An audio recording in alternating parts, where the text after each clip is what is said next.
All right, Ms. Rodriguez, you're charged with driving while intoxicated. You're facing up to 6 months in jail and or a $2,000 fine. We're going to do probable cause. You have the right to remain silent.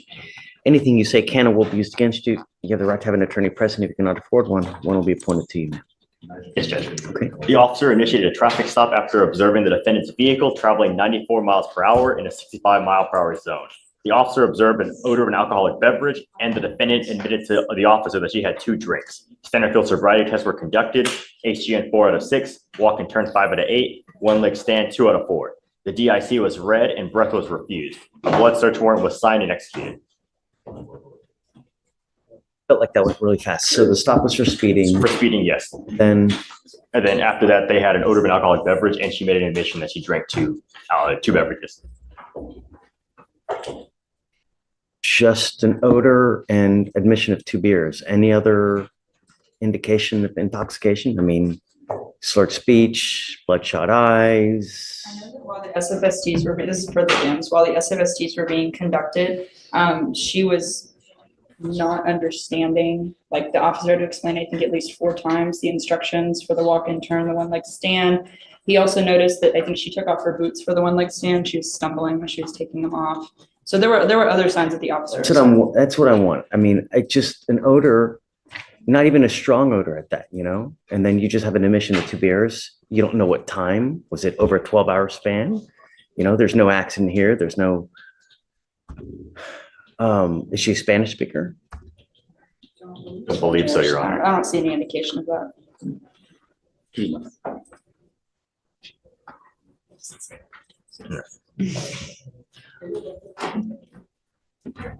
And if I may, I've been doing DWIs for 10 years and I don't understand the instructions most of the time.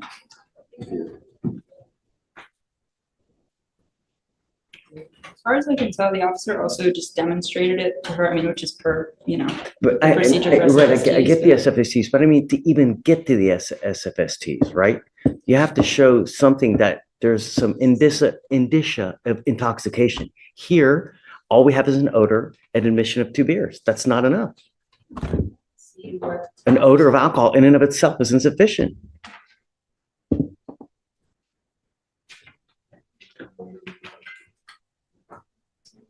But yeah, it seems that this stop occurred at 2 a.m. and she made a statement that she stopped drinking at 12 a.m. So we have a 2-hour period between when she's finished drinking and then alcohol dissipates every 1 hour. An alcoholic drink dissipates from your system. she still had the odor in addition to that statement. All right, I'm going to hold up that no probable cause is a legal mic drop. It doesn't mean she's innocent. It means the judge didn't see enough proof to move the case forward. Odor plus 2 drinks alone isn't automatic intoxication. But notice the twist: the judge still warns her about the danger. So what do you think? Smart legal call or risky break at 2 a.m.? find no probable cause. Yes, Judge. Ma'am, be careful, you know, really. Every single day, someone dies from a DWI in our county. It's so easy to take a $20 Uber, literally push one button, you have a car waiting for you wherever you want to go in this county. Do you understand? yes, sir. Right, please take a seat. Good morning, Ms. Treadwell. How's jail? You know, your lawyers come up to me and ask for me to reduce your bond. I've got your bond at a very high rate, you know, $50,000 for a reason. I want you to understand that we mean business. It's not a joke. When you're out there and you're driving in a state that can, very well, you may do something that can cause catastrophic damage and you'll never dig yourself out of a hole. I will reduce your bond. They asked me for 5, I'll do 7,500 each. But I'm telling you, if you do get out, no more issues. I want you on a curfews and I don't want you out in the middle of the night, and I definitely don't want you driving. Do you understand? You're gonna have to find another way to make it work, but not in a car. I just can't trust you. You have a lot of people that depend on you, 2 children that depend on you, right? When you're not there, they're going to look to love and support from somewhere. And if you're not there, they may look to it at places you don't like or you don't approve of. These are things that you need to consider. When you become a mother, your life's not yours anymore. It's your children's lives. That's who matters. So when you're out there considering doing what you're going to do, the only thing that needs to come in your mind, if I do this, how is it going to impact my kids? That's what you need to be thinking about. Do you understand, man? Yes, sir. Okay. I'll make it 7,500 each. Okay. And then if you're able to bond out, you must come here immediately so we can do all the bond conditions, do all the paperwork, because I'm putting an ankle monitor on you so I know where you are. And I'm on your other ankle, I'm going to put a scram so I know that you're not consuming alcohol. And I'm going to tell you now, you bond violate, you consume alcohol again, you pick up a new case, holy, I'm going to go nuts on the bond. Do you understand? Okay, Mr. Treadwell, good luck. Okay, guys. Thank you. You were Noah Montgomery. Yes, sir. Mr. Montgomery, you're charged with criminal mischief. You're facing up to a year in jail and or a $4,000 fine. We're going to do probable cause. You have the right to remain silent. Anything you say can or will be used against you. You have the right to have an attorney present. If you cannot afford one will be appointed to you, sir. Yes, Judge. Okay. On October 27, 2024, the officer dispatched to a residence in reference to a criminal mischief in Harris County, Texas. After the initial investigation, the officer had found the defendant had left the residence, walked several streets over, and vandalized the complainant's motor vehicle. The defendant damaged the driver's side mirror by using hands to pull on and break the mirror in several places. The defendant used a knife to strike the windshield in a stabbing motion, causing damage. The damage was approximately $1,000. The complainant's daughter showed the officer a text where the defendant admitted he damaged the motor vehicle and planned on damaging the motor vehicle again in the future. The defendant was found at his residence and a bent kitchen knife was located next to him on the ground. Okay. Mr. Montgomery, I'm going to find that there's probable cause to go forward with your case. So what was the relationship, Alex? Relationship, they are neighbors, Your Honor. Just neighbors? Yes, Your Honor. Do we have any kind of allegation of alcohol or any kind of dope usage? No, Your Honor. Never? Okay. No allegation. Pass. Mr. Montgomery, like I said, I'm going to find probable cause to go forward with the case. I'm ordering you as a condition of your bond not to go within 200 feet of where this person lives or where this person works, not to be in possession of weapons and not to have any contact with them. Do you understand? If I find that you violate this condition, I will put you in jail in a moment's notice. I will do everything in my power to protect every person of Harris County. Do you understand? How old are you, sir? From her. Is it further into? Judge, I'm inquiring about the location of his residence, just to make sure it's not within the 200 feet. Is it more than that? Less. It's less than 200 Yeah, feet? she live a street over.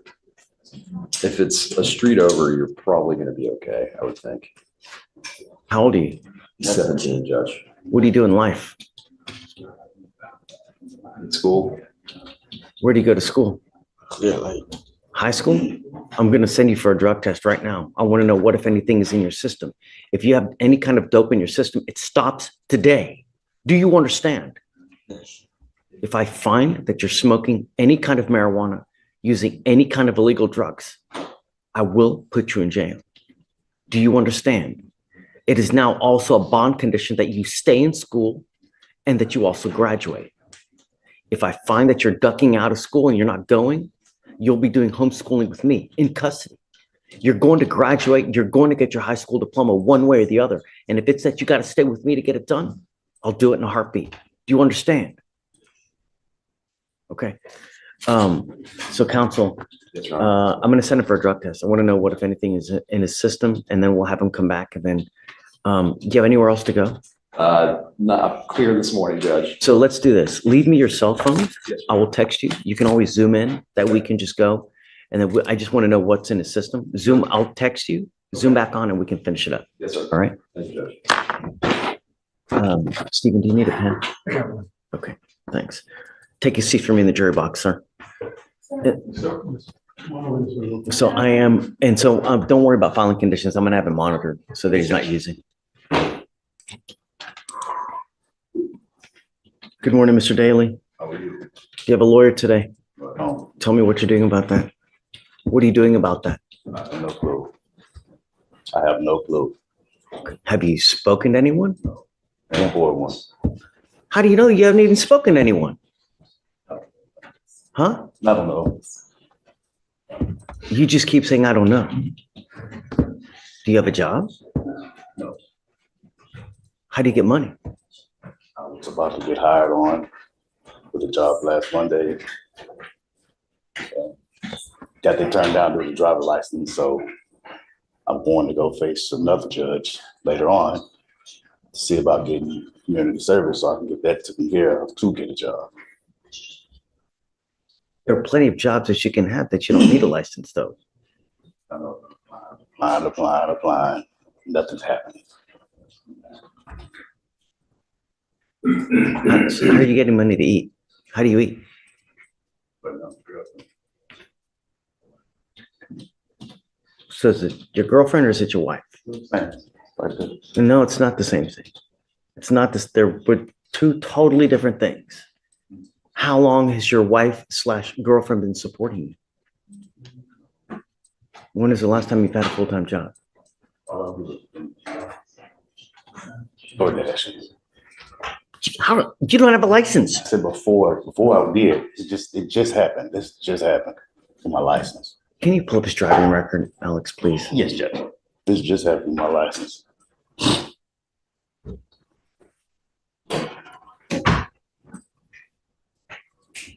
When is the last time you've had a full-time job? What time job? July. Doing what? Truck driver. Did you have a CDL? Yes. How did you lose your CDL?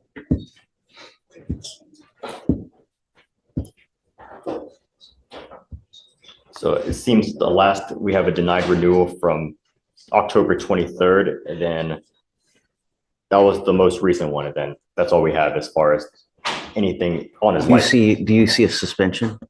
I do see a suspension back in March of 2011, but nothing more recent. So it's still showing ineligible, though, right? It's ineligible as of now, Your Honor. Does it give you a reason as to why it's ineligible? All we have is just a denied renewal, and then it says failure to appear. That's the last action. Are you able to see if there are any outstanding tickets that are open at this point? I am unable to see that, Your Honor.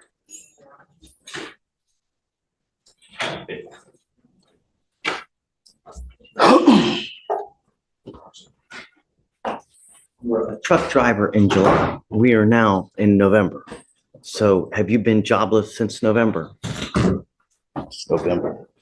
Yes. Since November, you said? You said you had a full-time job in July. Right. Okay. You stopped working in July. Right. Okay. Have you had a full-time job since July? No. So you have been bumming off your wife? I was door dashing. You lost your license. You're unable to DoorDash at all. Just lost my license. When did it get suspended? Your Honor, it says, besides that 2011, it says it was suspension in October 23rd of 2024 was the date. This is what I want you to do. Where's my stickies? There we go.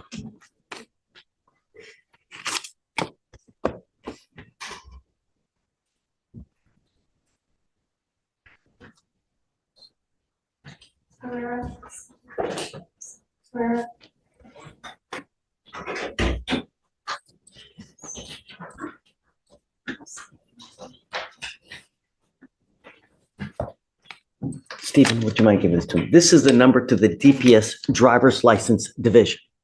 This is the number that you need to call to figure out what you need to do to get your license back. Okay. I don't know what's up. Okay. Are they open tickets now? Yes. Okay, what are you planning? You need to hire a lawyer to fix them. Don't just go over there and just, Okay. when you just, like, I can't give you legal advice, but just the more tickets you incur on your record, the more suspensions you're going to get. And if you're a truck driver by trade, all you're doing is hosing yourself. I'm not going to let you sit here and just be jobless, bumming, and being a leech on society, especially if we are supposed to give you a lawyer. Because if I'm giving you a lawyer, that means I'm paying for it. Stephen's paying for it. Victoria's paying for your lawyer. It's not going to happen. So you can either hire your own lawyer, or if you want to apply for a court-appointed lawyer, great. But I'm going to bring you back in 2 weeks, and I'm making it a condition of your bond that you get a full-time job. And I'm going to bring you back in 2 weeks and I want to see what you have done to get a full-time job. If you've sat here and say, oh, well, I've got an application here, I got an application here, I got an application here, with nothing to show me, life will not go well.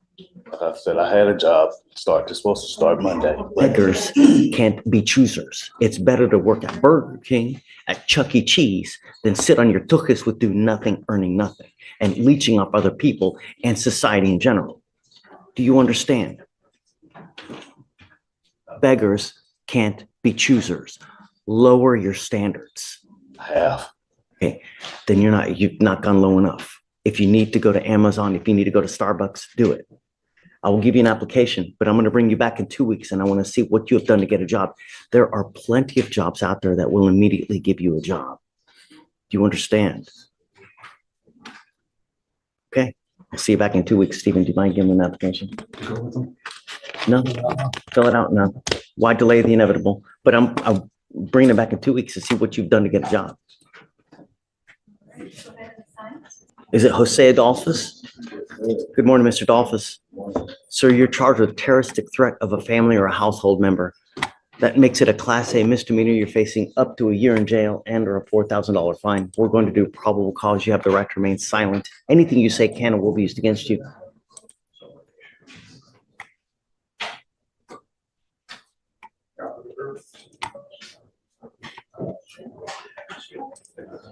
You have the right to remain silent. Anything you say can or will be used against you. If you cannot afford a lawyer will be appointed to represent you.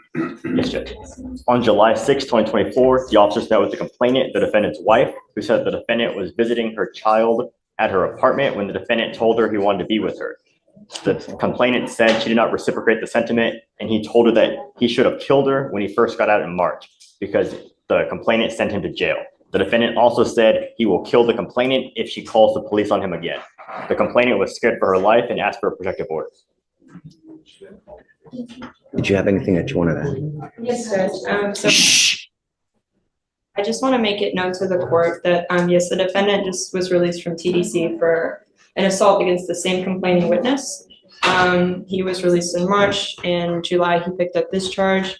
I've also been in contact with the Family Violence Division at HPD because the complainant told me that she made a walk-in report on September 25th alleging that the defendant, she's currently pregnant, and alleging that the defendant has assaulted her again and that he threatened to kill her again because she went to the police. Those charges have not yet been filed, but I confirmed the existence of the incident report.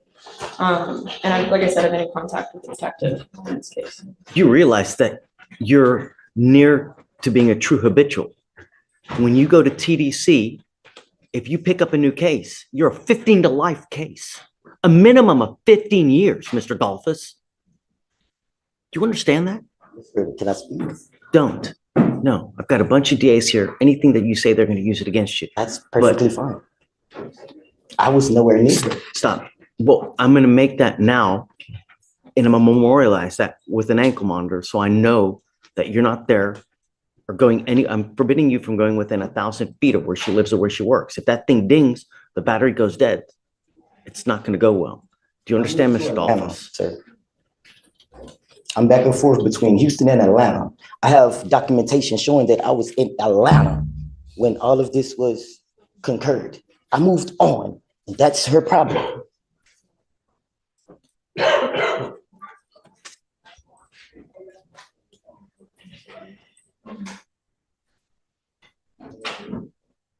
What happened with that charge? Is it going to get through? So she says that the incident occurred on the 24th. She made a walk-in report on the 25th. Like I said, I called HPD on Friday and they told me that the report's made. They gave me like an incident number. Pregnant with whose child? I believe the defendant's child. She told me that he's How aware. far along? I think right now she's 6 months. I don't remember exactly how far along she told me, but like I said, the officers made the report. They have photos of her from the 25th or from the incident on the 24th.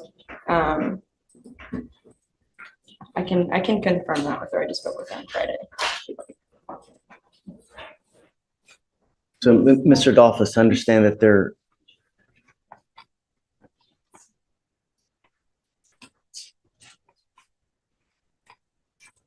there's a protective order that's been issued in this case, I would get to know it, because if you violate the protective order, the state can and will file additional charges against you. If they file those additional charges, it's called a violation of protective order. We put conditions on that and you violate it, we can have a hearing to hold you at no bond, zero bond, and I will do it in a heartbeat to protect every person in Harris County. You're telling me that you're in another place. I will give you a lawyer today and we'll see. If you have that document, great, put it up. Let's see. I'll give you, I already have an application on file. I'm gonna give you a lawyer today. Let's see what you have. But as it stands now, I don't want you to have any contact with this person. I don't want you to be in possession of weapons and not to go within 1,000 feet of where she lives, where she works. And I'm gonna put a monitor so I know where you are at all times. If you want to go to Atlanta, great. There's no problem with that. I'm not going to put any travel restrictions on you. Just don't go anywhere near where she lives or where she works. That's all I'm asking you to do. Don't pick up any new cases as well. You go to Atlanta, everything you do out in the free world, you need to be thinking, if I do this, am I going to go to jail? If I say this, what kind of ramifications is it going to have? Because it's your liberty that's at stake. All she's got to do is go, hey man, he's bothering me, and boom, you go down. Don't give any cause for that to happen.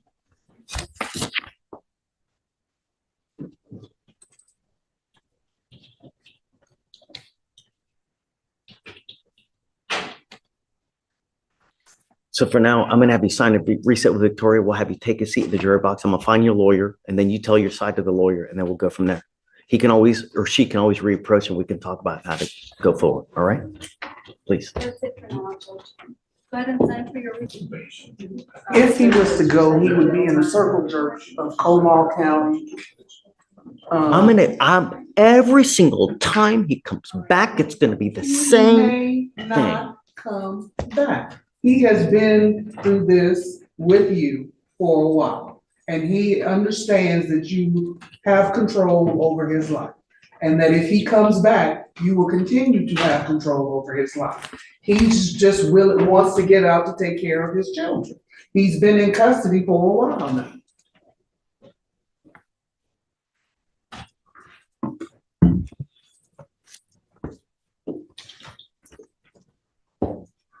Sucks that because of Como County now, we can't do what we really need to do. It's horse poop. Is there anything you'd like the state to do, Judge? I mean, what can we do? Really nothing. I can continue to reach out to Como County, but they can't. You couldn't even get to a prosecutor. What?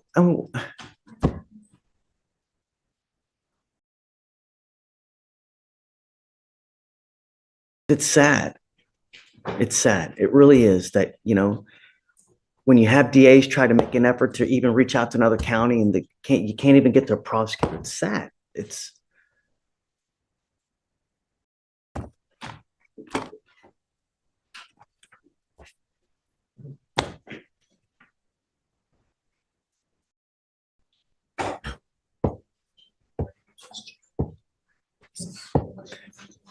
Okay.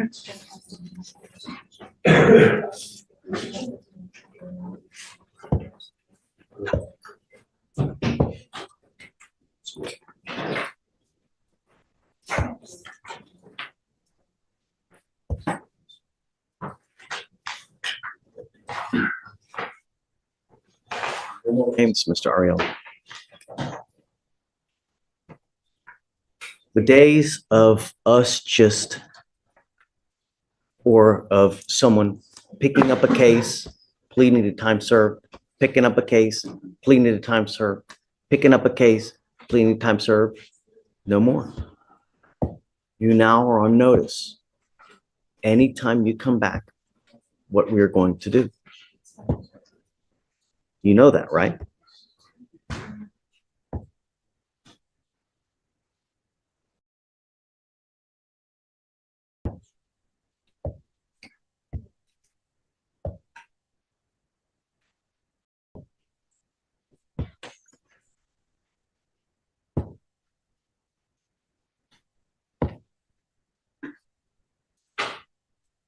You understand? Judge, understand? What do you understand? Tell me what you understand. Shh. I want to know what you understand. My time.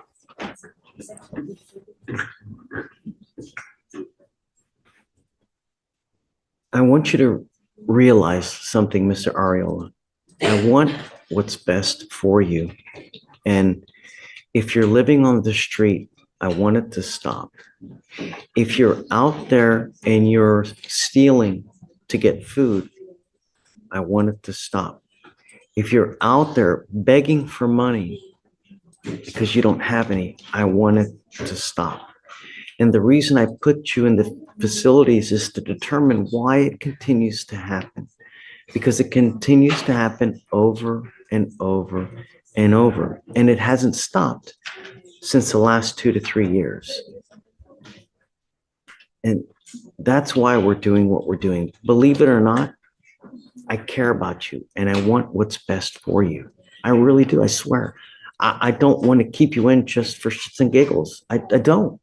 I want you to be able to work, make money, and then have a great relationship with your wife, kids, whoever's in your family.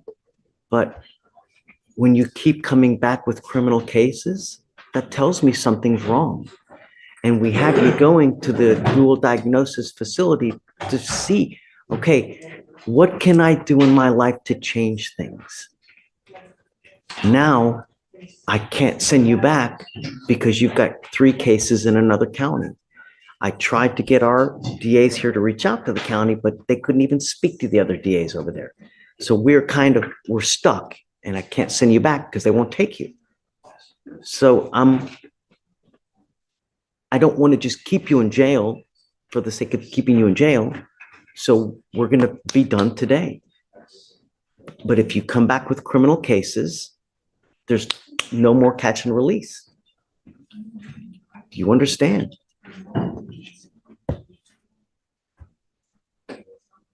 Do you realize that I want what's best for you? I like you, Mr. Ariel. I do. I just want what's best for you. That's it. I want you to be a loving father to kids if you have any. I want you to work and give them money because that's what fathers do. They give children love, support, a place to live, a place to be able to go get education. That's what fathers do. They're supposed to protect their own. And while you're in jail, while you're out on the street, it's not happening. That's what I want. I'm not asking for much. Do you have any questions?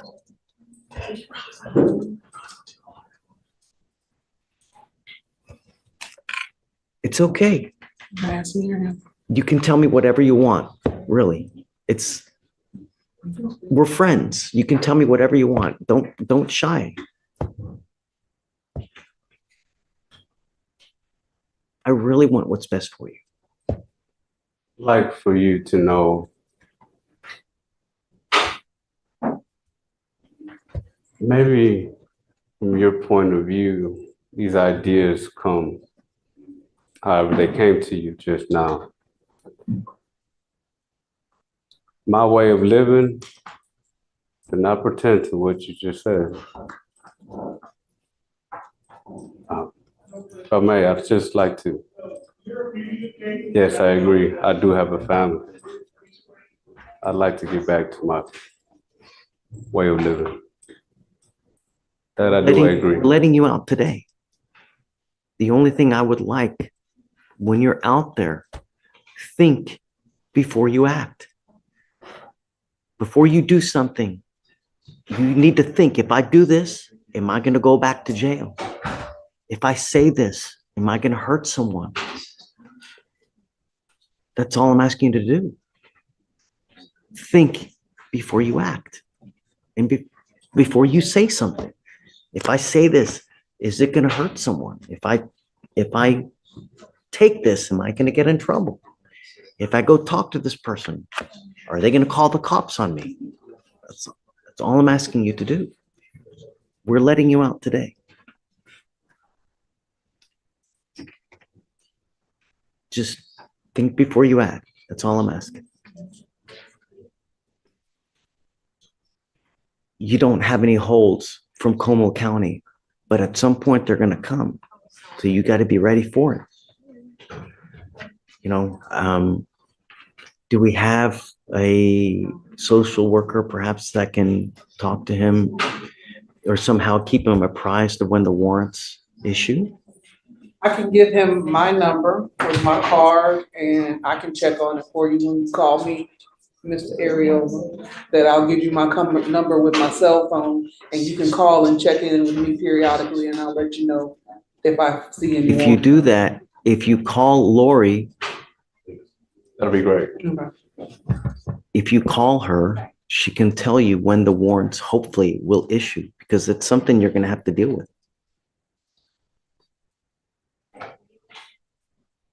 Okay, Mr. Ariel. We do need to do plea paperwork or how are you gonna do it? No, I guess we'll just unset term, right? That way he doesn't have to do anything. Just good luck. Don't come back.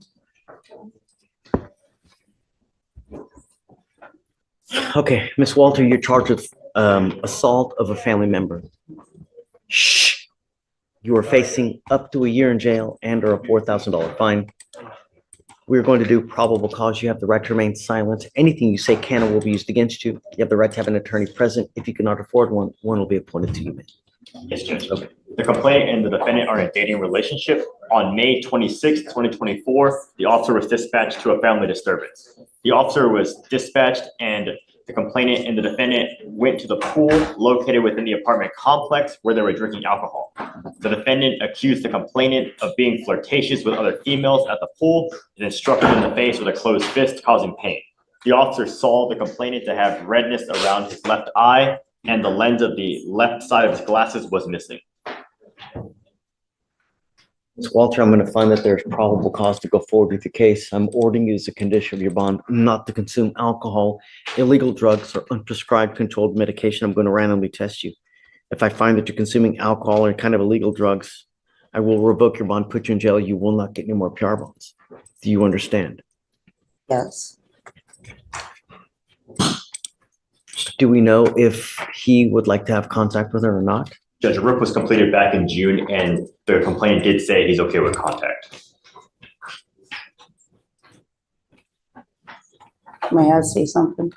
Give me 1 second. I'll let you say your piece. But so as it stands now, there's a protective order that has been issued.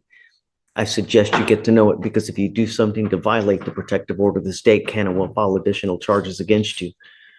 I am ordering you not to have any threatening or harassing contact with this person. Remember, what is threatening or harassing doesn't matter what you think. It's what the other person perceives. So if I go like this, is that threatening or harassing? It most certainly is, and it can get your bond revoked and put you back in jail. And I'm going to tell you now, no more PR bonds. If you pick up a new case, violate conditions, consume alcohol. Do you understand? Yes. These are your bond conditions. I will talk to you, but I don't want to talk about the case because you have the right to remain silent. Exercise that right. I've got a bunch of DAs here. Whatever you say about the case, they're going to sit there, type it, and try to use it against you to prove guilt. So you will get the opportunity to say your piece, but you need a lawyer to do it, and now's not the time. And I asked for a court-appointed attorney because I just had a baby 8 weeks ago. How old are you, man? I'm 41. Okay. Do you work? No, I'm a stay-at-home mom. I just had a baby. How many children do you have? 3. You get support for the 3 children? My oldest is 19. And then my middle child lives with another relative. So this is my only child at the moment. He's my, Jonathan, Mr. Golden is my sole provider. So you're married? Yes, And how much money does your husband make? 15 an hour, 40 hours a week.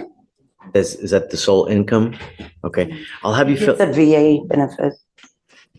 So you have to qualify for a court-appointed lawyer. We just don't give them like candy on Halloween. You have to truly qualify, and that means poverty guidelines, the federal poverty guidelines standard.